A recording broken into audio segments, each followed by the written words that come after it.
Ahoy, Rotop! Hey!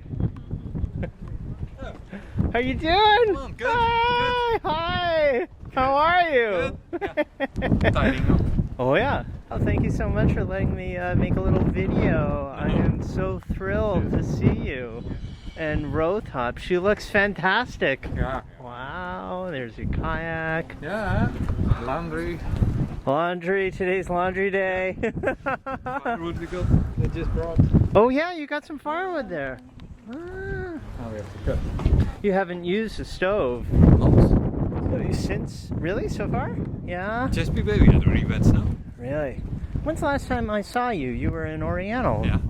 And I sailed to Beaufort and then sailed actually almost a few days later to Bermuda. oh, that's right, single-handed to Bermuda. 6 days upwind.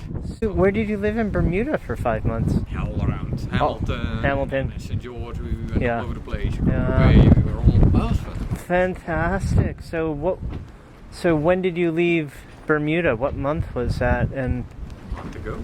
A month ago? Yeah, we saw a gap in between the two hurricanes. Yeah.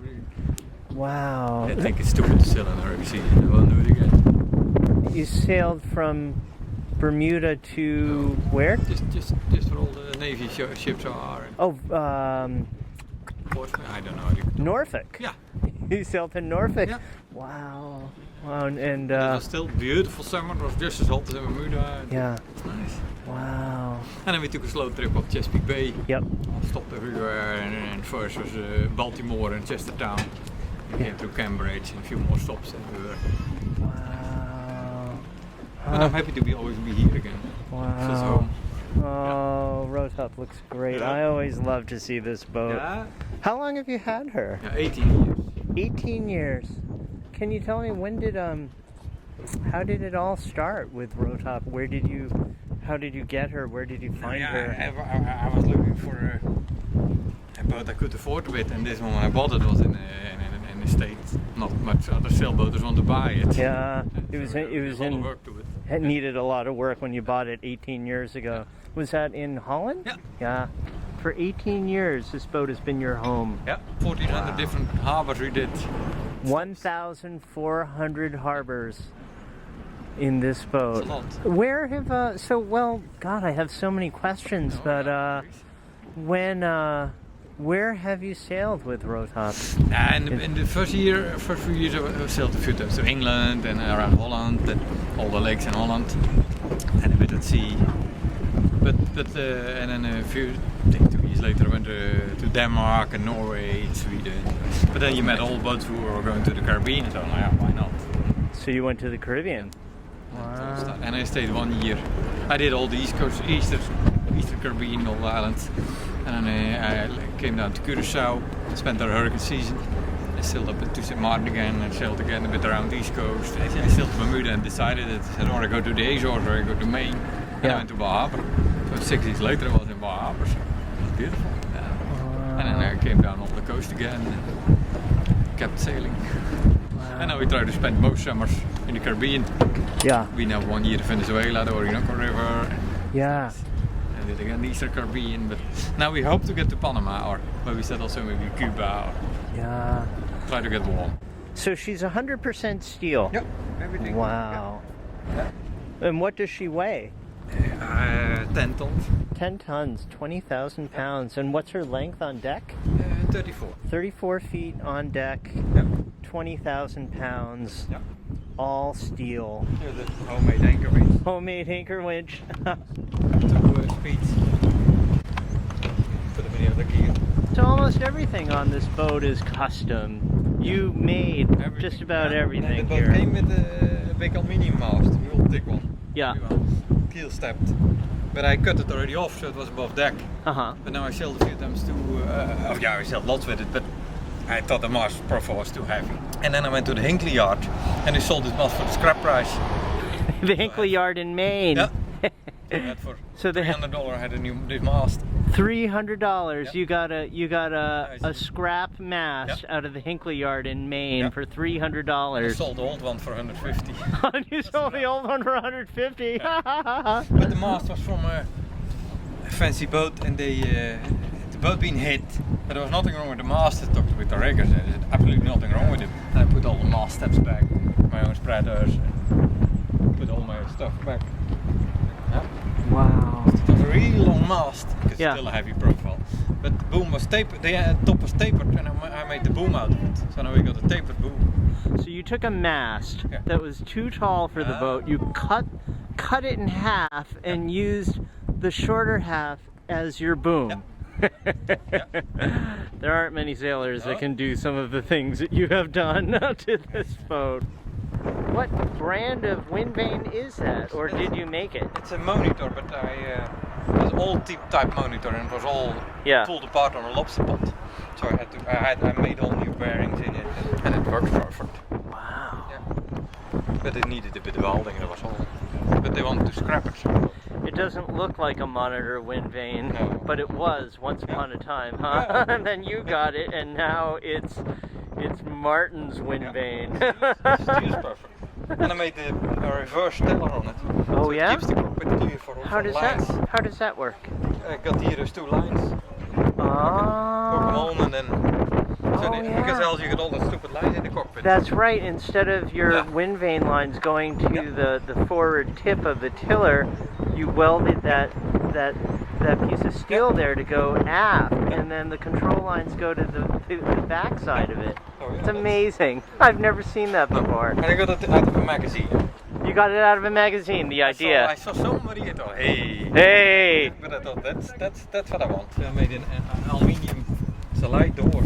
There's rubber in it. It looks like it's from a submarine. Yeah. I have to say, a few times now from Bermuda I had to close it too. Yeah. With water coming into it, and you saw nice pushing in the rubber. Wow. But didn't leak. Wow. I love the door handle and the lock. There's a lock too, that it doesn't go open. That it doesn't go open itself. So yes. And this is the air vent. And a little air vent right there. You need some ventilation. You need some ventilation. Yeah. There's boy, that's so much better than hatchboards. I think. Yeah. I think more should do. Oh really? You got new cushion covers? Yeah. Nice. And we want stuff that you can leave outside. Else you still have to. Yeah. So you've got 2 solar panels on your cabin top there.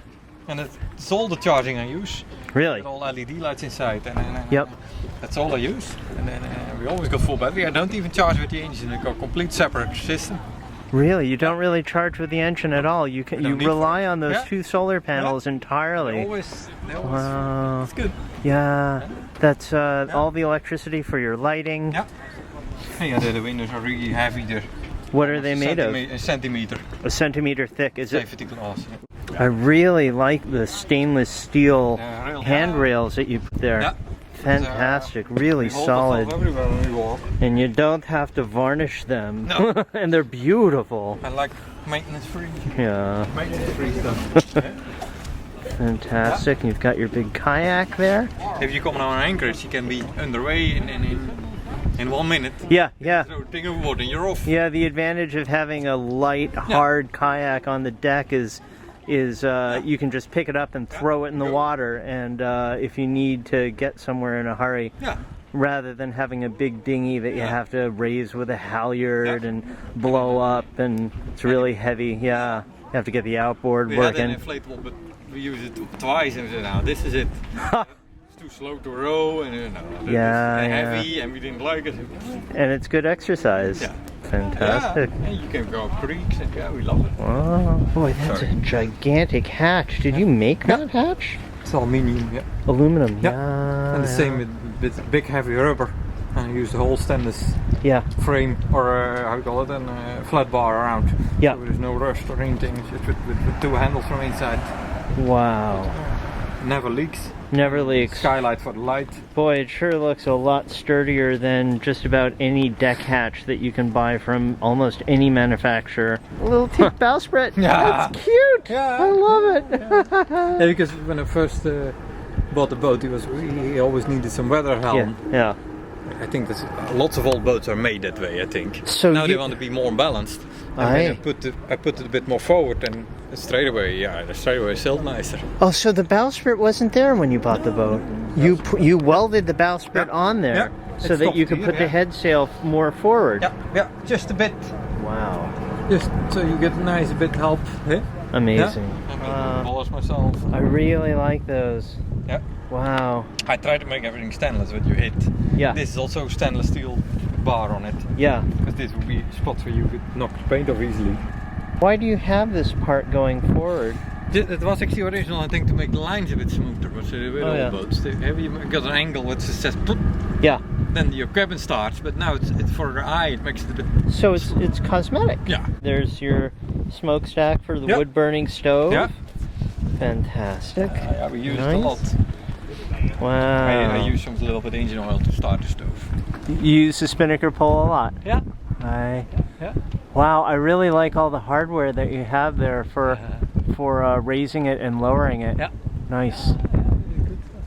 Very nice. And I got that inside cutter stay, but I put it in one spot back.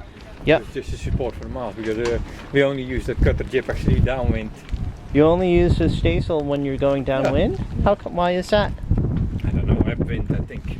This boat is still small enough to do it with a normal jib. Upwind, you don't need the staysail, but when you go downwind, you use the staysail sort of wing and wing with the head sail. Yeah, because I don't like using the mainsail because it gets so pushed against your mast. We did it now a few times, but I'm not excited about it. For your spreaders and all, and your boat always wants to steer one. Really? So when you're going downwind, you go wing and wing with the 2 head sails, but you don't have the main up. And I used this boom as a spinnaker pole. I got the block on the end of the boom, so the big genoa goes to the end of the boom. You use your boom as a spinnaker pole. And then I use this pole actually only for that little jib. So this is where you this is where we spend most of our time. Really, when you're at sea. Yeah. And in the harbor and everywhere. You have warm, cold. Yeah. Because now you can be out of the sun and you can be out of the cold. Yeah. When the wood stove is going, it's nice warm. Nice and warm up here. I feel like I'm up in the loft, or the second story. You've got a good view up there. Great visibility. I think, most sailboaters, and it's, of course there's all the boats, but all sailboats sit down below. But then you always want to know what's happening outside. Sure. So you always stand up in the companionway, I think. Yeah.